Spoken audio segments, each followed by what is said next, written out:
Hello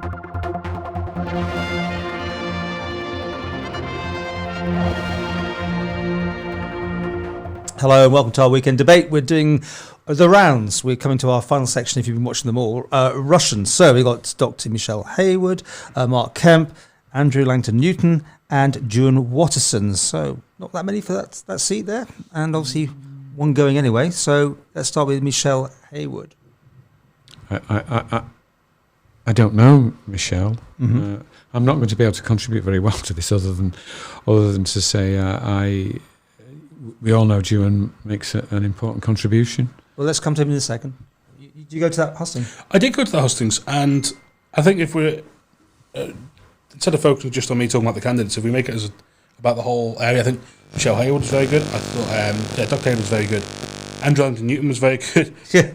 June Watson. Well, we've got to try and do this. Anything you say about her though makes it stand out. I think somebody who knows stuff on environmental issues and in things that matter to the south of the island, but was very, very knowledgeable of other areas and could branch out into them, and is somebody who would make a very valuable contribution. Right, because you've been chair of Ports Mary Commissioners, hasn't you, that way? Okay, Mark Kemp. No, nothing.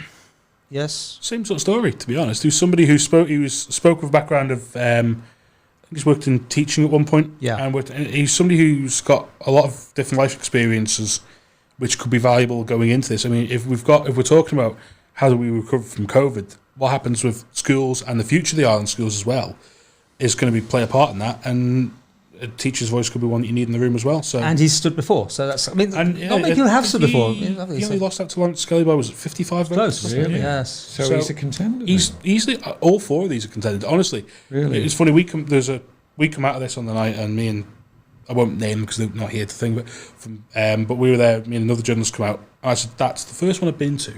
Well, I wouldn't say any of them won or lost. They were all. Excellent. Well, yeah, but they were good, or they just. Well, they were all pretty good. They were all, and it was by far the most attended meeting I'd been to. It was packed, and that room was packed, and it was people. There was people stood around the back watching it, and it was not. There's Juan Watson obviously has a slightly better thing of presenting himself because he's done this 3 or 4 times now, but there was none of them. They all had their own strengths and weaknesses, but none of them stood out, and none of them faded away. So you're saying it's going to be a quite tightly contested election, then? I think it will be. I think it will be. I expect, with his record in the area and engagement with different things, I expect Juan Watson. Hang on. Okay. Well, will probably. Right. Well, let's. Do it, but Mr. Kemp, Dr. Haywood, and and Andrew Langton-Newton, Green Party, and an advocate, and see him from time to time, haven't we? What do you think? Be interesting because we didn't have the Green Party really last time. Mm-hmm. They've done well in Douglas Council getting people in, and this need to see if it spreads around the island. And this is really a big sort of thing. If they've put their leader up down south there in Rushen, it'll be interesting how he does because I think he's got a lot of support on the ground and seems to be doing quite well on social media as well. So again, like I keep saying, this could literally go to anybody down there. It's interesting. Okay. And finally, Juan Watson, who hasn't done his interview with me either. Had plenty of options. No. Strange. They'll say they're busy, but it's up to them. I can't make them do it. So I will say this, which I would ask him, would be that surely, by standing to be president, he was basically wanting to do that and not necessarily represent the area. Now, am I being too harsh?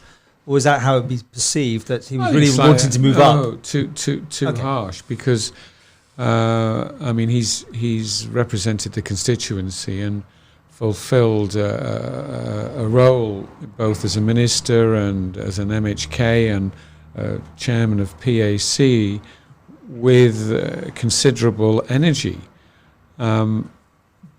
Does wishing to stand for president somehow negate all that? It doesn't. I really would ask people to put that idea aside.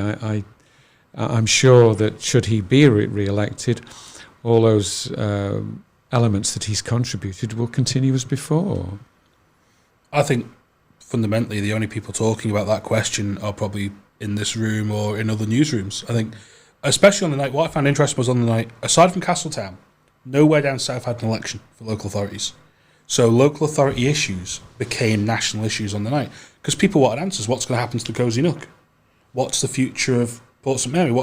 This is issues which should have been addressed by local authorities, local authority elections, which weren't because they didn't have elections. Yeah.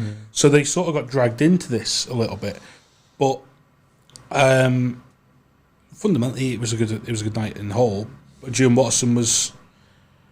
Yeah, I think the only people who care about whether he stood for president really is there will be some people down south, but I think fundamentally it's mostly just us lot talking about it. I think in reality people care about what job has he done serving the people of Rushen, what job has he done as speaker, and what job has he done as chairman of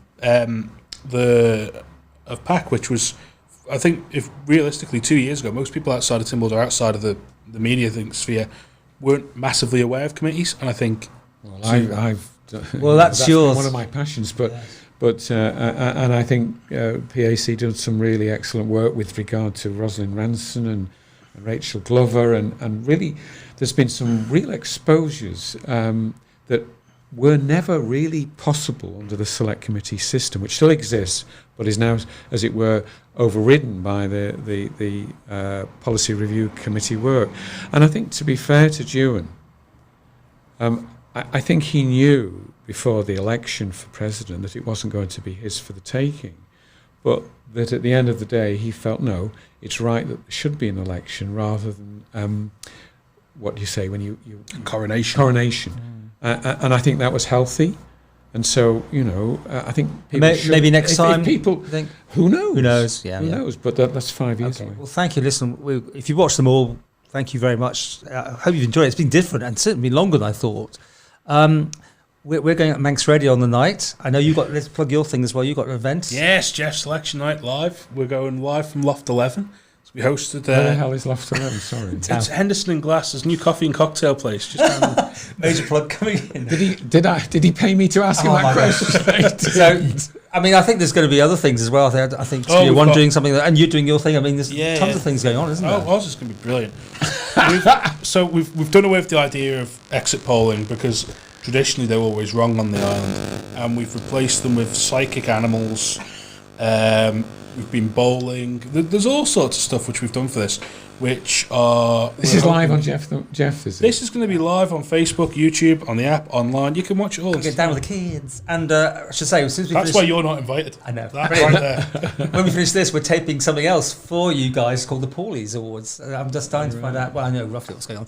But anyway, thank you again for watching. And, take your choice on election night. But, I mean, should I say, use a vote. Obviously, it's important. And, oh, gosh, yes. Get your polling cards out and next 5 years. Make sure you go to the right place, though, because, of course, some of them got the wrong postcodes. They have. What do you mean? Some of the polling cards, Ballasalla, they've sent polling cards out. The postcode's Franken. God. On that note, we'll leave it. Thanks again for watching. Okay.